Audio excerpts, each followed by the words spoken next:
Bab 8 Kurva Phillips, tingkat pengangguran alami dan inflasi. Tujuan pembelajaran: memahami hubungan antara inflasi diharapkan dan pengangguran, mengetahui kurva Phillips asli dan diperbesar, mengetahui apa yang dimaksud dengan tingkat pengangguran alami. Bab 8 garis besar, kurva Phillips, tingkat pengangguran alami dan inflasi. 81 inflasi yang diharapkan dan pengangguran. 82 kurva Phillips dan mutasinya. 83 kurva Phillips dan tingkat pengangguran alami. 84 ringkasan dan banyak peringatan.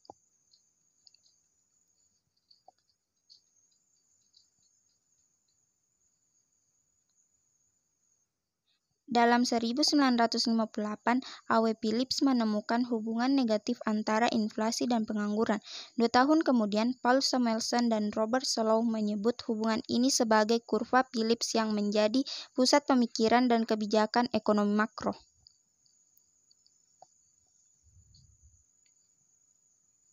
Gambar 81 menunjukkan hubungan antara inflasi dan pengangguran di Amerika Serikat tahun 1900 sampai 1960.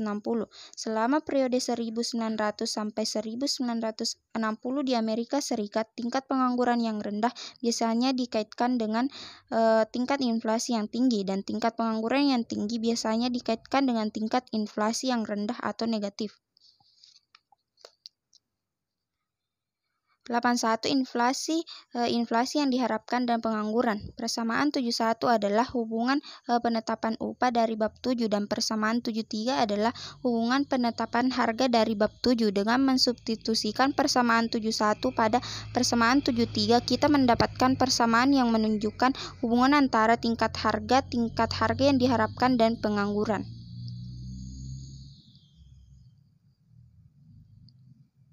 Persamaan 81 menunjukkan hubungan antara tingkat harga P, tingkat harga yang diharapkan PE, dan pengangguran.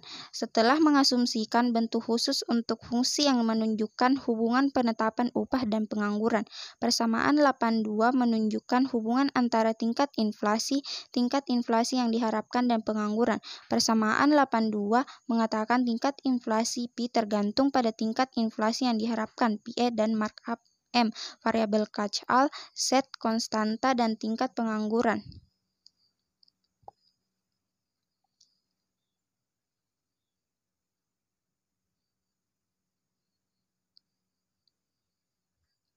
Implikasi persamaan 82, peningkatan PE menyebabkan peningkatan P, diberikan PM peningkatan M atau peningkatan set menyebabkan peningkatan P, diberikan PE penurunan U menyebabkan peningkatan I. P, persamaan 83 sama dengan persamaan 82 dengan indeks waktu T.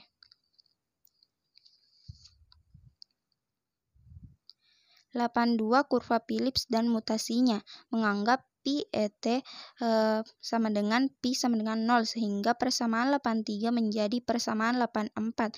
PT sama dengan M tambah set dikurang alpha UT, yang merupakan hubungan negatif antara pengangguran dan inflasi. Hubungan kurva Phillips ini diamati di Amerika Serikat pada tahun 1960-an. Hubungan itu lenyap pada tahun 1970-an karena penentu upah mengubah cara mereka membentuk ekspektasi inflasi. Gambar 82 menunjukkan hubungan negatif antara inflasi dan pengangguran yang diamati di Amerika Serikat dari tahun 1948 sampai 1969. Penurunan tingkat pengangguran Amerika Serikat yang stabil sepanjang tahun 1960-an dikaitkan dengan peningkatan yang stabil dalam tingkat inflasi.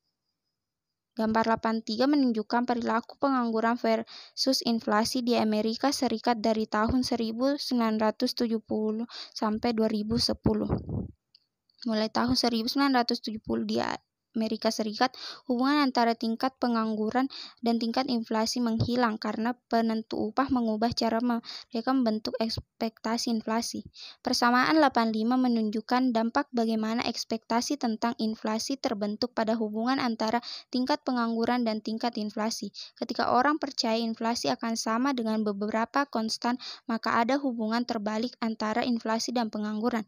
Hal ini berlaku di Amerika Serikat hingga akhir 1960-an, di mana inflasi naik di beberapa tahun dan turun di tahun lain, dengan harga rata-rata tetap konstan dengan tingkat inflasi mendekati nol. Ketika ekspektasi inflasi sedemikian rupa sehingga inflasi tahun ini diharapkan sama dengan inflasi tahun lalu, maka tingkat pengangguran tidak mempengaruhi tingkat inflasi, melainkan perubahan tingkat inflasi.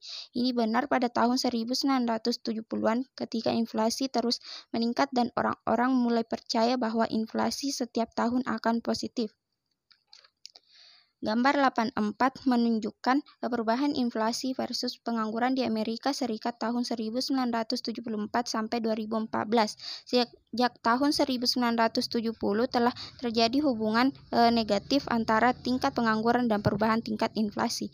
Persamaan 87 menunjukkan kurva Phillips yang dimodifikasi atau kurva Phillips ekspektasi yang ditambah atau hubungan kurva Phillips yang dipercepat untuk periode 1974 sampai 2004. Ini menunjukkan hubungan negatif antara pengangguran dan perubahan tingkat inflasi yang bertentangan dengan hubungan kurva Phillips asli antara tingkat pengangguran dan tingkat inflasi. 83. Dalam jangka menengah, setelah semua hanya menyesuaikan ekonomi kembali ke tingkat pengangguran alami. Menurut definisi, dalam jangka menengah, tingkat inflasi aktual sama dengan tingkat inflasi yang diharapkan, P sama dengan PE. Tingkat pengangguran alami didefinisikan sebagai tingkat pengangguran yang diperlukan untuk menjaga agar tingkat inflasi tetap konstan. Tingkat pengangguran alami konstan dengan perubahan inflasi yang sama dengan nol. Persamaan 88 memberitahu kita bahwa tingkat pengangguran alami tergantung pada besarnya UN sama dengan M tambah Z per alpha. Itu tidak tergantung pada tingkat inflasi. Persamaan 89 memberi kita cara lain untuk melihat hubungan antara inflasi dan pengangguran.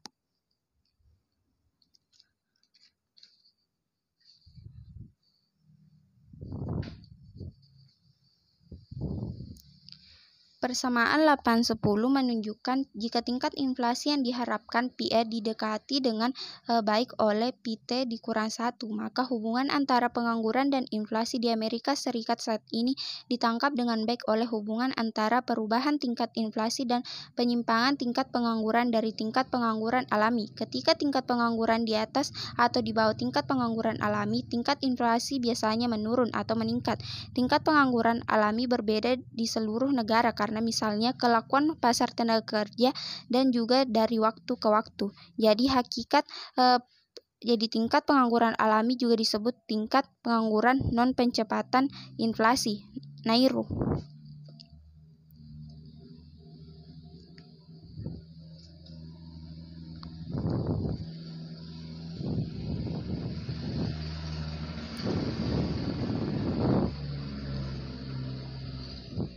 Fokus, teori sebelum fakta, Milton Friedman dan Edmund Phelps. Milton Friedman dan Edmund Phelps berpendapat bahwa trade-off antara inflasi dan pengangguran pada akhir 1960-an adalah ilusi. Dengan demikian, kurva Phillips adalah pertukaran sementara bukan permanen antara inflasi dan pengangguran yang tidak berasal dari inflasi itu sendiri, tetapi dari tingkat inflasi yang meningkat yang menghasilkan inflasi yang tidak terduga.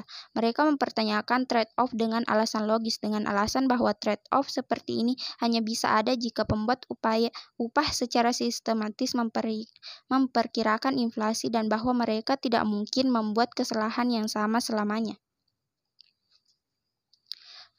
Fokus, apa yang menjelaskan tentang pengangguran di Eropa, faktor-faktor kekakuan pasar tenaga kerja, sistem asuransi pengangguran, besar tingkat perlindungan pekerjaan, tinggi upah minimum, dan aturan tawar-menawar seperti perjanjian perpanjangan. Fakta kunci pengangguran Eropa, pengangguran tidak selalu tinggi. Beberapa negara Eropa sebenarnya memiliki pengangguran rendah sebelumnya dimulainya dan dari krisis saat ini. Gambar 1 menunjukkan tingkat pengangguran di 15 negara Eropa pada tahun 2006, tahun di mana inflasi stabil menyiratkan tingkat pengangguran sama dengan tingkat alami.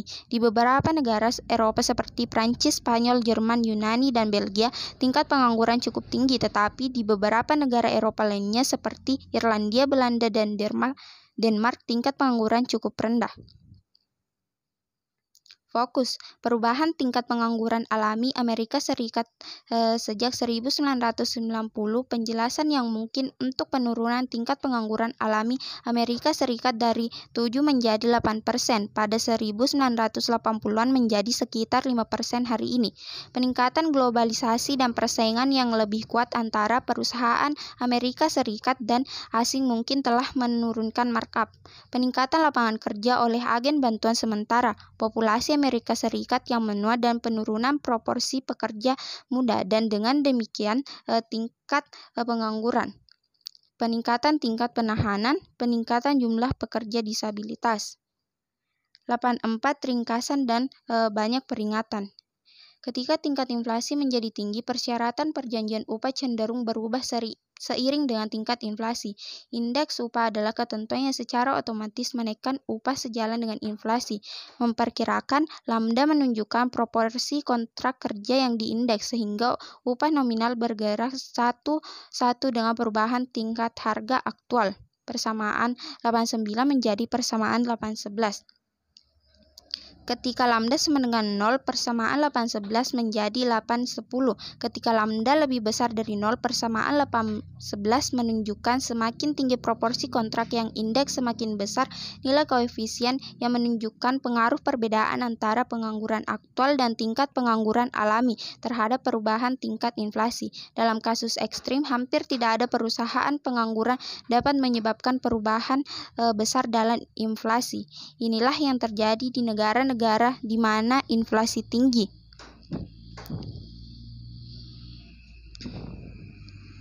84 ringkasan dan banyak peringatan. Ketika inflasi atau deflasi rendah terjadi, hubungan kurva Phillips rusak. Salah satu alasan yang mungkin adalah keengganan pekerja untuk menerima pemotongan upah minimal.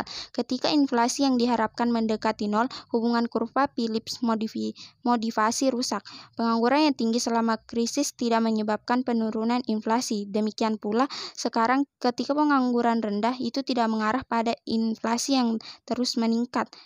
Kurva Phillips asli tampaknya lebih relevan, menunjukkan hubungan antara tingkat pengangguran dan tingkat inflasi.